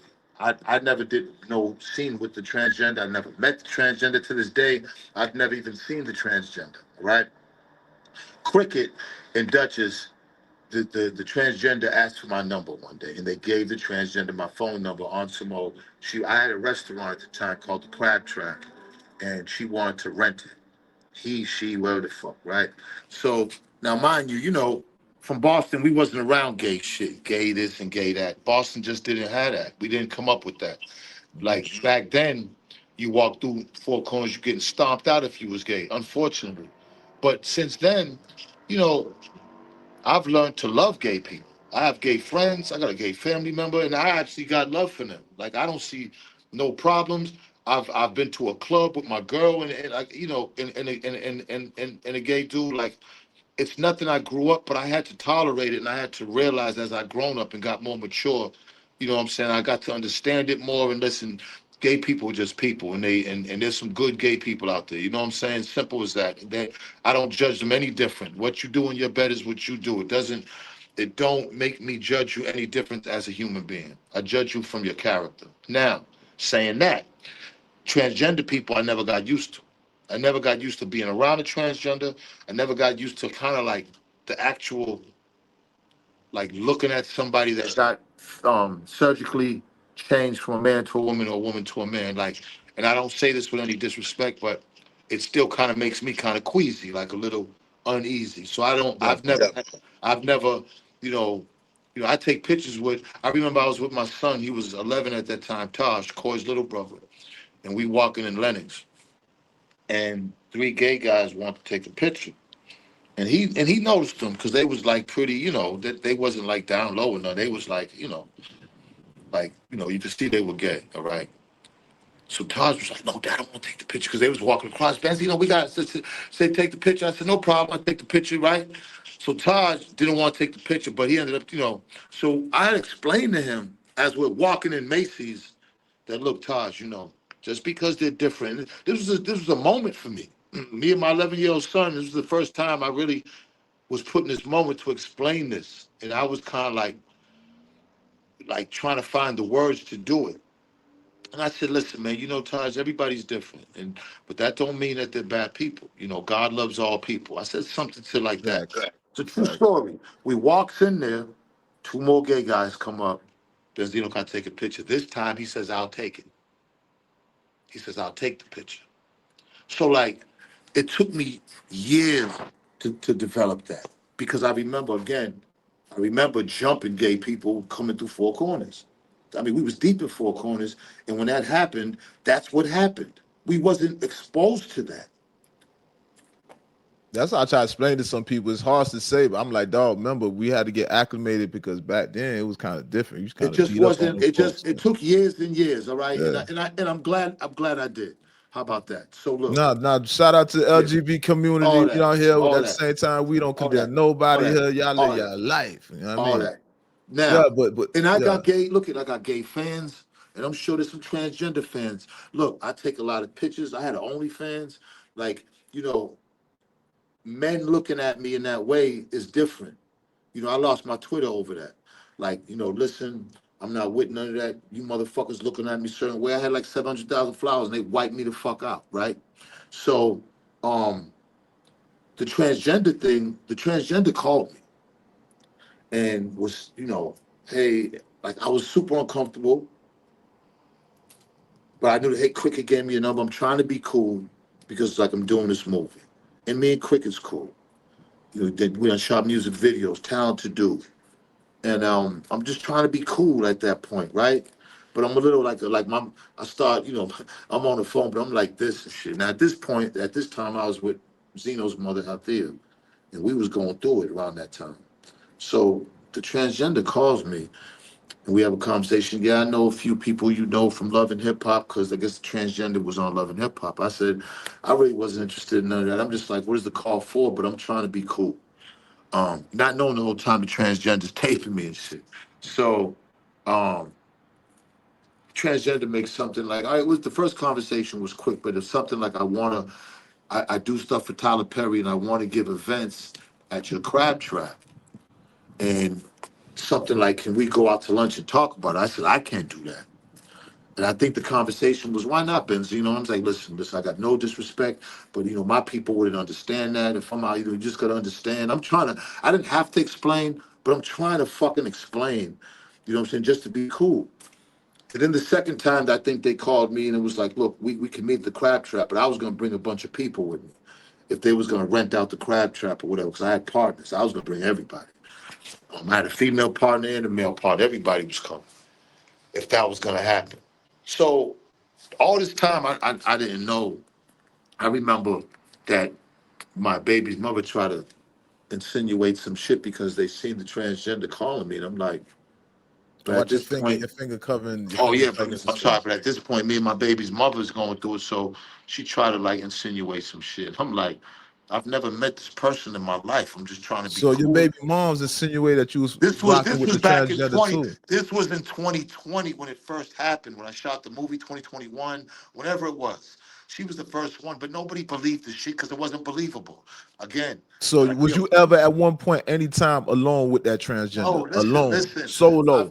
I've never been in the same fucking neighborhood as the transgender. And the fucking, I've never met this person before, right? So you had a cordial. You would say it was a Hold up, but cordial. let me finish the story from my viewpoint. Uh, So now it came out way back then.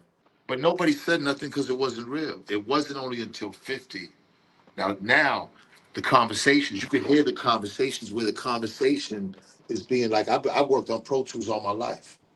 You could hear it where the shit was cut. You could hear where they took two conversations and was cutting it. Everybody heard that shit. Like the shit was edited as fuck. So 50 puts the conversation out and all this other shit. Again, against the campaign to make people believe this shit. Yo, kind of Transgender, stay close because you in the dark. yeah, If you yeah. stay I'm away from saying the that. phone, it gets I'm dark. saying 50 puts it out. 50 puts it out on the There internet. you go. Yeah. 50 puts out the edited version and these edited texts and all this fake shit. But the transgender's down with 50 now. As soon as I heard it, I started with Fifth is listen. a dog, boy. 50, no, but yeah, but that, Fifth is a dog. yeah, but that could have got somebody killed because immediately, on my mother, on Mary Scott, look, bro, I'm 60 years old. I haven't been through it all. Like, nigga, like, I go sit down for the rest. I got a good 20 in me. Like, Zeno, don't listen, do bro, it. Don't do it. I immediately, They try to I make you was sick. crash, Zeno. Don't even go. Yo, They try to make you crash. yo, bro, I immediately was like, if I see the transgender, I'm blowing the shit out. Immediately, I'm blowing the shit out. Blowing this shit out. And 50, if I see your shit, I'm blowing your shit out too. Like I don't like at that point, fuck it. Yeah, I'm not playing. Niggas ain't gonna be playing with me like with no bullshit. Like it ain't nothing because I know it wasn't real. The transgender finally was like, "Oh, you threatened." They finally went on the radio station and said, "Yes, I have. I've never met Benzino ever in my Also, the fucking life." transgender, they confess saying that. So they After the try to fact, ching you. They try to chingy you. after I went on and said, "Listen," because something just happened to a transgender where the nigga went to the hotel and must have found out it was a transgender. I guess the motherfucker pulled his dick out and he blew the fucking transgender. I said, "Let me tell you something." I said, I'm gonna see you at a club and I'm gonna blow your shit out." I said, "Everybody play games." I said, "But I'm gonna see you at a club and I'm gonna blow your shit out. I don't give a fuck who hear it.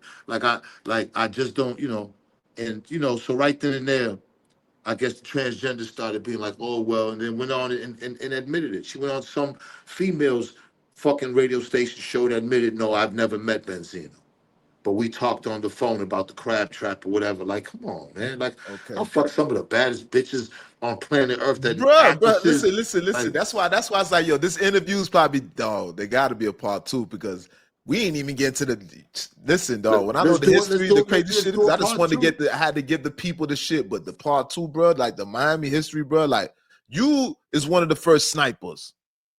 As in, you know We what I need to call do a snipers? 3-part series because let me tell you, Yeah, I got so much Miami stories from the first 48, the group with me, Trina, bro, with me and Trina was fucking around with Club Zeno. My nigga, I got so many fucking Miami stories. Like, nigga, like, are you you and kidding me? Trina, Like that I've been part. through all hoods in Miami from Brown, like every hood nigga done seen me come through their hood. And I broke bread with everybody.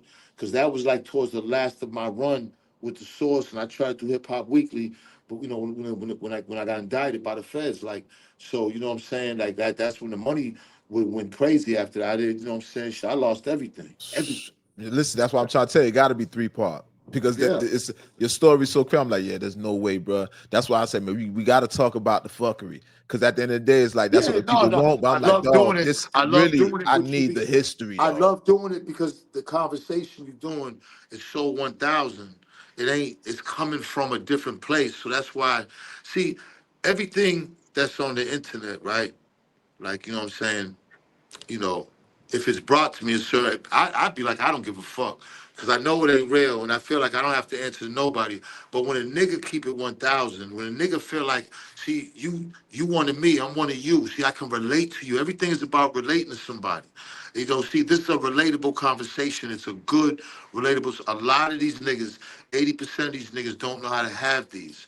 And I'm comfortable talking about anything with you. You know what I'm saying? Just based off of how you coming across.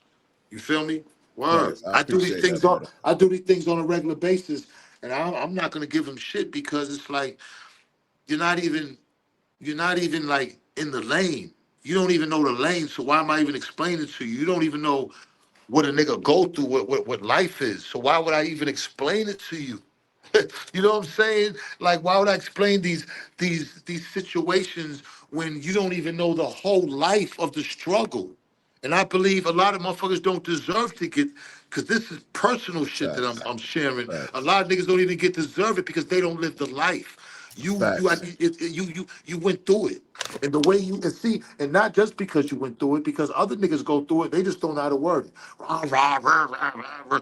Niggas just want to just woof on this shit and talk a bunch of street shit when really a conversation will help a nigga.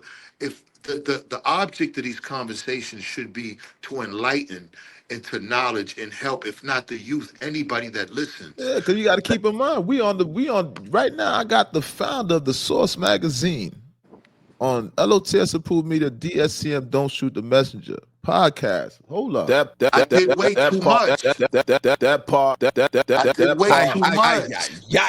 Remember, I told you, you was a listen, dog. You a pioneer. I'm not playing no games. You a pioneer. Nick, that's why I don't like the way they don't give you credit. I'm gonna be real with you. But I don't need credit. I just I'm need like, you. I I'm just not need into you. that. I don't need Not credit. into Look that at, shit. no, you gotta listen to me. Listen. Because niggas be trying to wipe listen. away the real. Niggas be But trying to listen, wipe away the you real gotta accomplishments, understand. dog. Listen, but let me explain something to you. When I was with Dave all them years, right? We did 192 covers. We made millions of dollars. We did amazing things. I gave away that credit back then to that nigga.